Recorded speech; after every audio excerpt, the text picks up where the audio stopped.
Oh, it was a really big pit it was. And it's the best coal that ever been produced in this country. Senghenydd at that time was a bit of a Klondike. Just, well, it just blossomed. And the biggest production of coal in Wales was in 1913, where, you know, they haven't mined that amount of coal ever since. I think the findings were that there were a lot of negligent occurrences that should have been put right but weren't. It should never happened at all. You should have never allowed men to work there.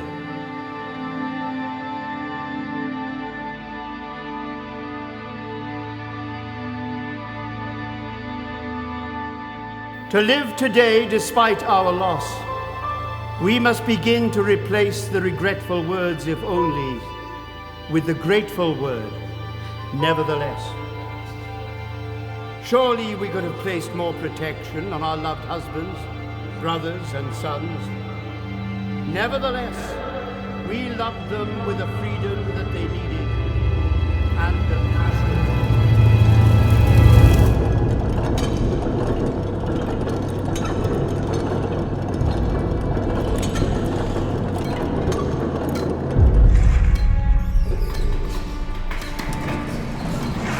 Morning, men. Hope your wives cooked you up a good breakfast this morning. Right then, faces. Bevan, Reese from Hewell, 14 mark again. Walters, John, your brother's already on 15 mark again, so you can join him there. It was really hard work. They had to work for nothing. Nothing, it was hard work. You know, and all pick and shovel work. And I mean, pick and shovel work, bare hand. It was wicked to work there. It was really hard work, hard graft for them. But the one thing they did have is the camaraderie of anybody that was working with it. Always kept their eye out for you to make sure that you were safe at all times. Morning, Griff. How's it been? Ah, Johnny boy, how be? Not bad, not bad. How's that beautiful niece of mine? Yeah, she was up half the night again, that cough of hers. Look, she's gonna be all right. She's got a bit of our Walter's blood in her, man. Yeah, I know. How's it going, Jimmy boy? I'm right, Uncle John. Your father been pulling his weight today then? Oh, do you hear that? Your uncle for years called me lazy again. Oh, do you know, I get it at home from his mother, then I come to work and I get it from wife number 2. How is Iris? Ah, all right. Nagging as usual, you know what she's like. Do you know, she says I go down the pub too often. She's not wrong there though, is she, Jimmy, yeah? Hey, that's enough from you. Oh, leave him alone, man. Come on then, boys, let's get going. They want 3 tons of us today. I tell you what, our backs are going to be as stiff as boars by tonight. Come on, let's get at it. You only got paid for what you did because they wanted a pound of flesh. They wanted you to do as much work as you could for the cheapest price. I should imagine typical wage would be at the most, say, £5. And then perhaps he'd have to pay a helper, a collier boy out of that, you know. You do really have to rely on one another for safety. Mostly cuts that you would have, where stuff fell from a roof or from a side. Especially if you was working on a face, you know, with hand got cold, something would fall. The biggest danger was the roof collapsing, because that has been an event right through the mining industry.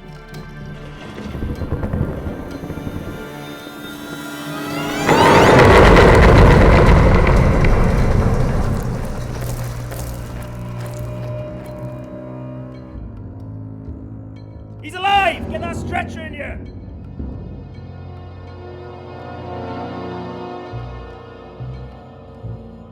Don't worry, Jimmy. You'll be all right.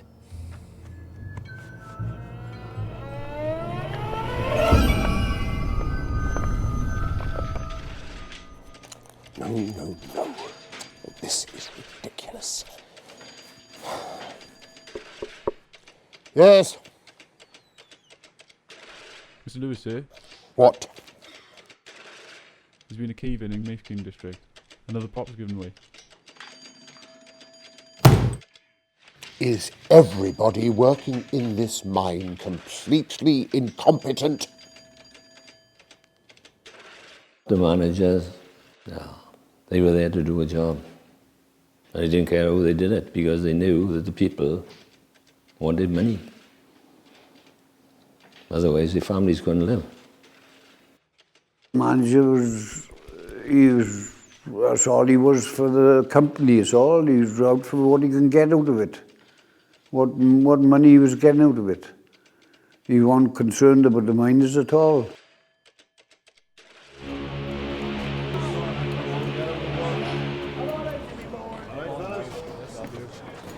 There we are. All right, boys? Huh? Aye. Another work on step tonight now? Yeah, I'll be there, get my usual 5 or 6 in it. Do you even have to ask him, Gus? He's got a chair in the corner with his name in it. Aye, my little brother's getting a bit too big for his boots. You need to be taken down a peg or two, but... I'm worried the father. Come on, then. See you later, boy. All right, fellas, take care now. Ta-ra, boys.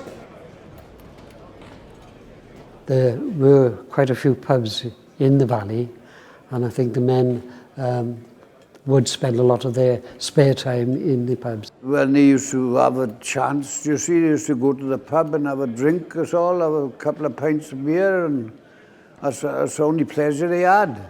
There was no other pleasure.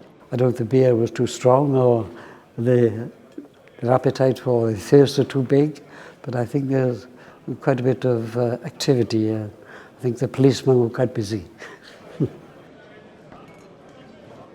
I think my idlers could do with a couple of lessons, mine. Oh, I should have seen the state of that brisket she done last night.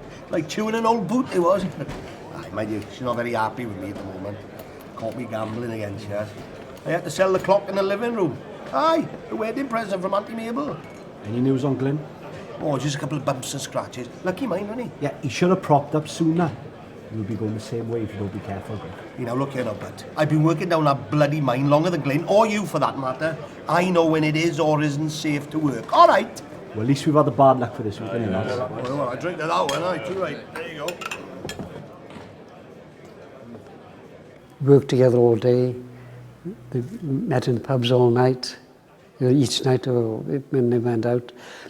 Yeah, so there was a great comradeship, I think, down the pit. And everybody was everybody's buddy, they called them.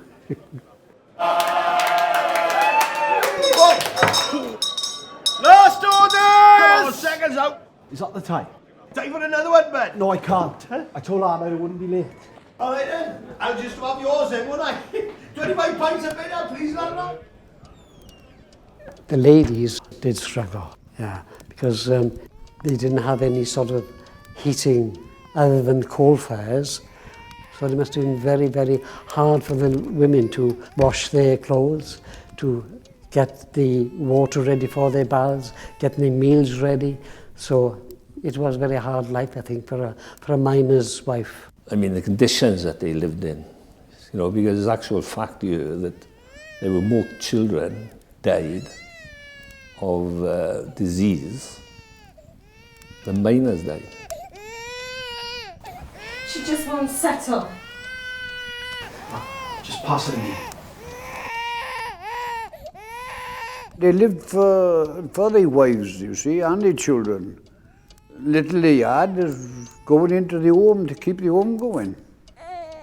He was very proud of his family, and he always worked hard to ensure that they had enough to eat.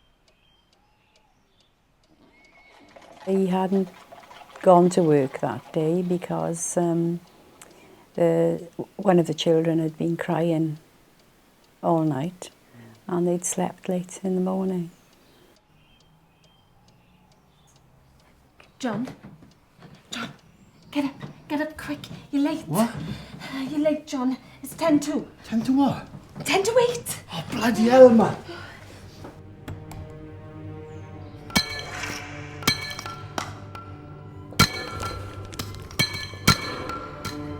One of the worst parts of mining is methane.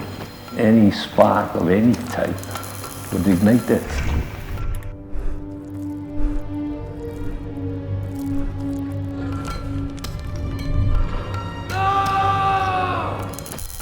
gotta move on. Yeah, I'm sorry.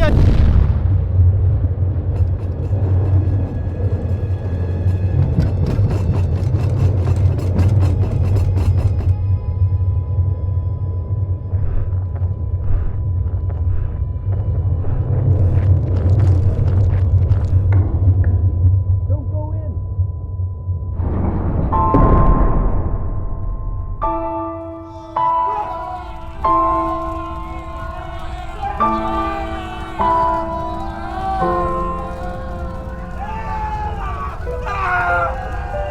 Three of them was dead, standing up dead.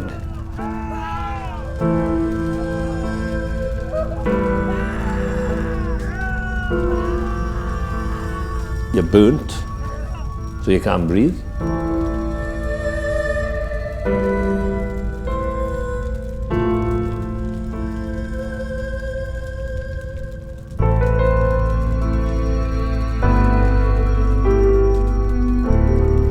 Everybody was rushing and trying to get out. And as they're trying to get out, you see the gas was hitting them and killing them. It should never happen.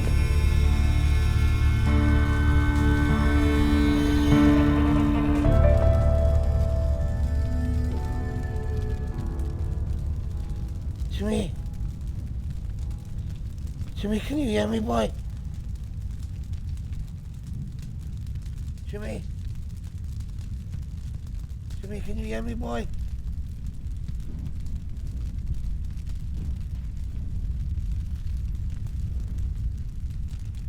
Griff! Griff! Jimmy.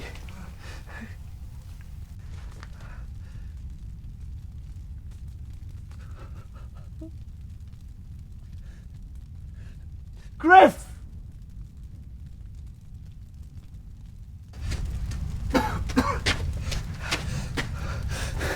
Griff.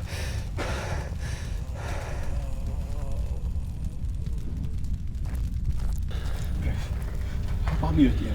Oh, don't you worry about me. I can't move. Have you found Jimmy? If I found Jimmy. Oh, good. Good. No, you get out of here. No, you take my boy to the surface. Promise me. If I get you out, Promise me. Griff, we'll get you out of here. Griff.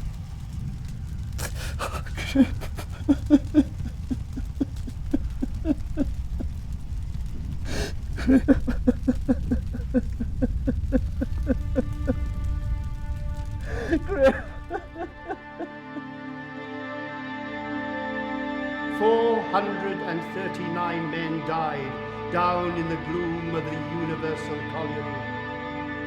They were our husbands, brothers, sons. But how will we live with the grief that has rocked our world? Funerals day in, day out. It took days and days to bury all the men. I go up now and then up to the cemetery to see to the graves of my grandfather and my two uncles. The owners were fined £15. Could you imagine that happening today?